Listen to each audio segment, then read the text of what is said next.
It's a great day for classic rock fans. Yesterday, Friday, October 20th, marked the official release of the Rolling Stones' brand new album, Hackney Diamond.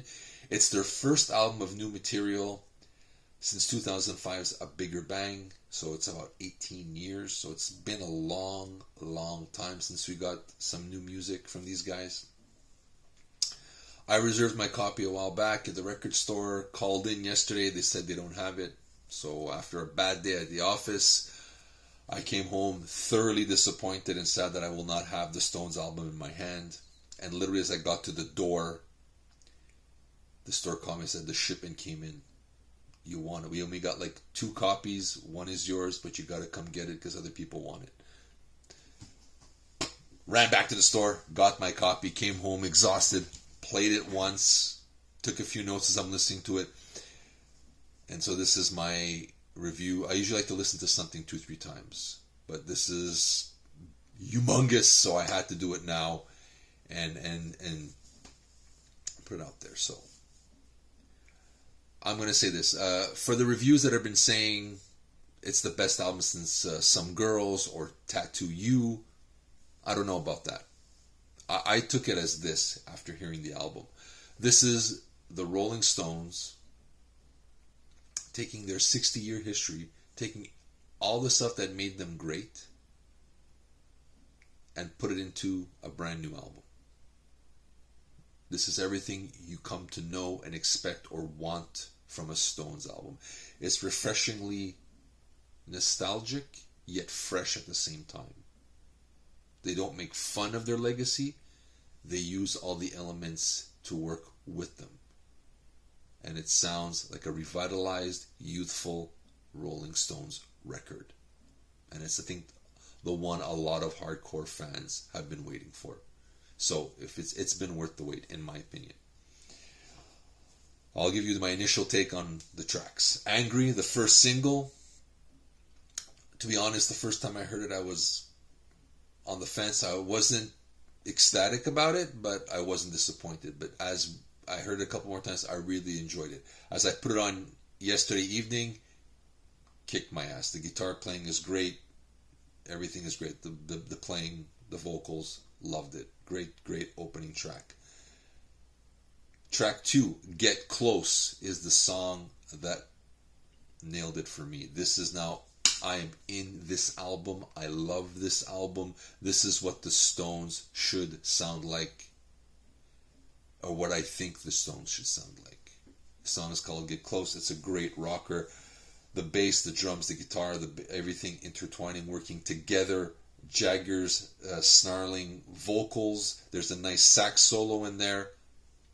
This is a Stones song. I think this is going to be a gem. Hopefully they put this in their live set. Depending on You, a great little country tinged song, a great little acoustic. Sounds something off any of their 70s albums. Really good, enjoyable, very enjoyable. This is the song I heard on the way home, Bite My Head Off. This is the one with McCartney on bass. I heard it on the way home, maybe because I was on the train. I didn't hear it properly. I was kind of disappointed. Hearing it on here, blows my mind. The Stones have channeled their inner Sex Pistols. This is a punk rock song. McCartney's bass playing, the distorted bass, it's nasty. It's dripping of dirty sex. Loved it. This is a badass tune. And people are saying, they're making fun of punk. No. They're celebrating the punk spirit on this one. This is just phenomenal. Phenomenal. It has to be heard. It won't be a single, but damn, it's a good song. Damn, it's a good song. Whole Wide World. Very 80s sounding to me. Sounds like a Blondie song. That's what I got. Blondie popped in my head as I heard it. Jagger has exaggerated Cockney accent on some of the parts of the song, which kind of throws you off at first. You're like, what's happening? But the chorus is catchy, and it's going to leave you with earworms for days. great message of, when the whole wide world is against you, you keep going forward. You move with it. You take the punches. You roll with the punch and keep going. Love that. It was great, great, great, great, great, great. Dreamy Skies is my favorite ballad from Jagger on here, about him just wanting to go find an island, listen to some tunes, and just chill. Love this. Just great. It's a bluesy little number. Something off. I could picture this being an excerpt from Exile on Main Street. I loved it. Mess It Up is another song I really, really like. And it has a tinge of disco, of 70s disco. Think of this as the distant cousin to Miss You. So if you liked Miss You, this can go back to back, and you're like, I get it. I see this the correlation, It's one of the songs that Charlie Watts is on. So the next one too is another one with Charlie Watts, and Bill Wyman is on here. So them interplaying is what I miss a lot on a Stones album, and to hear that again brought a bunch of joy to me. I love that interplay between them. It was great. Not my favorite track. The lyrics are not my favorite, but in no way, shape, or form is this a bad song. I'll say this again, or if I didn't say it, there are no filler tracks on this album. I cannot stress it. No fillers.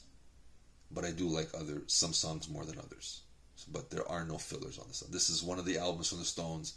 There are no fillers. If you're going to make a playlist, you got to put all 12 tracks, as far as I'm concerned. All 12. So Live by the Sword. Next up is Driving Me Too Hard, another Jagger ballad. It's country-ish. It's good. I like it. It's Jagger's vocals. They grab you. They envelop you, and you're pulled into the song. I love it. Fantastic. Next up is Tell Me Straight, a ballad from Keith Richards. He sounds great on this song. And I liked some of the lyrics, how he goes, is my past my future. So, he could be referring to, he's coming to the end of the road, and he's going to be remembered for what he did before, or even the Stones' legacy. Because a lot of people only like them for the 70s and 80s, and kind of said the rest of the output is not good. But I disagree. I still think like Voodoo Lounge and Bigger Bang are solid albums. And I think their later stuff gets neglected unfairly. And I think that's what he's talking about here too. It could be life coming to the end, or his career, or the music. He's only going to be remembered for the past. And I think it's a great, great lyric and a great song. I really like his vocals on it. The guitar playing is kind of haunting. This is a song that's going to creep up on you, I think, in time. I think the more you hear it, the more it's going to really stick to me. It's going to be like Through and Through from Voodoo Lounge from Keith Richards. They put on a Sopranos episode, and it just blew up. This is going to be put somewhere, and it's going to blow up. Next up, we have Sweet Sounds of Heaven, which was the second single, and I'm going to say probably one of the best singles from the Stones in 25, 30 years, bar none. Lady Gaga's on here, Stevie Wonder's in here, and I'll get to the guest stars at the end, or after the next song. Great song, so I'm going to say it's 7 minutes long, never overstays its welcome. It's a classic. It's a modern day Stones classic. It's has gospel, soul, a little R&B. Phenomenal. This is a modern day classic. Next up is Rolling Stone Blues, and it's them changing the name of the Muddy Waters song called Rolling Stone, where they got their name from. And it's a great way to end it, because they start off as a blues band, they're ending it off as a blues band. So I'm hearing there's more songs left, so if there's going to be another album, this is not the end. But if it is, and this is the last track, what a way to end it off. The way you started as a blues band. Loved it. Fantastic. Another classic. Modern day classic from these guys. For the guest stars, we had, there's Stevie Wonder, there's Paul McCartney, there's Bill Wyman, there's Elton John playing on here. But the thing with these guys, and Lady Gaga, of course. The thing is with these guest appearances, instead of them hogging the spotlight, they didn't do that. They gave service to the song only. Elton John is playing like a Rolling Stones, how they would sound, but it's really phenomenal. So does Stevie Wonder. They understand the Stones' history, they understand their sound, and they brought that back into these tracks. They're not trying to steal the thunder, they're adding to the legacy of this band, which speaks volumes of their character, their integrity, and their artistry, in my opinion. No artist is stealing the spotlight on this. They are enhancing the songs of this album only, and that speaks volumes of what a guest appearance should do. So in my opinion, this is like an alternate universe greatest hits package. There are no filler tracks. I cannot stress that enough. This is, I think, a lot of old school guys who got turned off in the 80s from them, early 80s and 90s, maybe from Steel Wheels onward. This is the album you've been looking for. If you're a Stones fan like me, regardless, this is just, like I said, they've taken their 60-year history and they put it all into one album and reminded us why they're called the greatest rock and roll band. So in my opinion, if you don't get this album, there's something wrong with you. If you're a Stones fan, you need to get this album and put it into your collection.